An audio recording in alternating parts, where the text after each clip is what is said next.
Hello everyone, welcome to my channel. এই পাশ দিয়ে পাশে ভালো রাস্তা পালিয়েছিল। হ্যাঁ, ছোট রাস্তা যাবে কি করে? ওরে বাবা রে, তো বিশাল সরু ও রাস্তা। আমাকে টাইম দিয়েছিল 2:30 থেকে 3টের মধ্যে বেরোতে, কিন্তু আমার বেরোতে বেরোতে 4টে বেজে গেছে।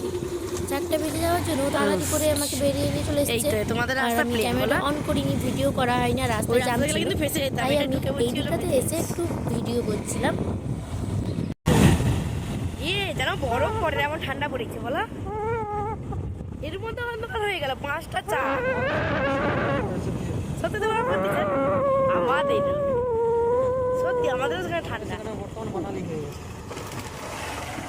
এই মন্দিরটা তো দারুণ, উপরের মন্দিরটা পুরো ঘটির মতো সোনার মন্দির পুরা।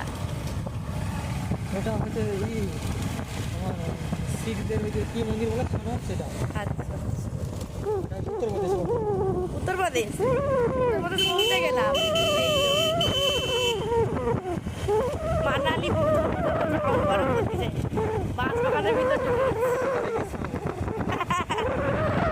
ও জানে আমাকে দুপুর দুপুর নিয়ে আসবে, তার জন্য জ্যাকেট পরে যায়নি। তারপর আমার বেরোতে বেরোতে সন্ধে প্রায়, আর কি ঠান্ডা রাস্তায়। লাস্টে আমার একটা চাদর বের করে ওকে দিয়ে দিচ্ছি, বলি তুমি গায়ে নাও। বলতে বাইক চালাবো কি চাদর নেবো, চাদর নিয়েই বাইক অন্ধকার চালাবো। হয়েছে, 5টা বাজছে, এত কি অন্ধকার। এইবারে শ্বশুরা চলে গেছে, শ্বশুরের কাছে চলে আসছি, তাই জন্য ফোনটা একটু ছিলিলাম। আমি তো সেইবারে ভিডিও করছি না, এখনো ছাড়িনি। আজকে যেটা থাকবো সেই ভিডিওটা ছেড়ে দেবো। সেইবারে যে করছিলাম, বাড়ি আসছি, ঘর আসছি, মানে সেখান থেকে এখানে আসছিলাম, আবার যাচ্ছি এখান থেকে এখানে, এটাই ভিডিও করি। আর রাত্রিবেলা যাই, রাত্রিবেলা করা হয়নি না ভিডিও। ওখান থেকে আসার সময় ভিডিও করি, আর এখান থেকে আসার সময় রাত্রিবেলা লেগে আমার ফোন, ওই জন্য ভিডিও করা হয়নি। কি ঠান্ডা, বরফ পড়ছে বাবা, মোবাইল গুছিলেই এত বরফ আর ভিডিও করা যাবে, ঠান্ডা হাত পা কাঁপতেছে। ওখান থেকে এসে সন্ধেবেলা কিন্তু আমাকে রান্না করতে হতো, কারণ বাড়িতে কেউ ছিল না। তার জন্য মা আমাকে চিকেন তৈরি করে দিয়েছিল, বক্সে করে নিয়ে চলে এসেছি।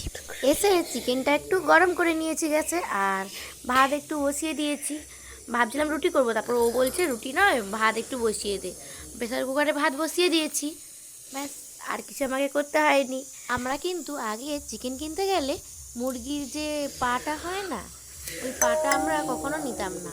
কিন্তু আমার বর চিকেনের পা খেতে খুব ভালোবাসে, মানে মুরগির ওই পাটা খুব ভালোবাসে, তার জন্য চিকেনের পাটা নিয়ে এসেছি। লাড়ছি, দেখতে পাচ্ছ না, কিন্তু আমরা কিন্তু পা কেউ খাই না। আমার বরের জন্য বাধ্য দোকান থেকে পা নিয়ে এসে গেছি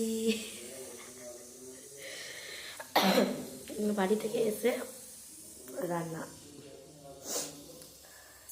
আজকের মতো এখানে ভিডিওটা শেষ করছি, দেখা হচ্ছে নেক্সট ভিডিওতে। আর রাস্তায় কিন্তু খুব ঠান্ডা ছিল, তার জন্য একটু সর্দি হয়ে গেছে। আর তোমরা কমেন্ট বক্সে কমেন্ট করে জানাও তোমরা মুরগির পা খেতে কে কে ভালোবাসো। আমার তো ভালো লাগে না, কিন্তু আমার বরের খুব প্রিয়। আর আমার প্রিয় বলতে যে ছিবড়া মাংস হয় না, ওই ছিবড়া মাংসগুলোই আমি খেতে ভালোবাসি।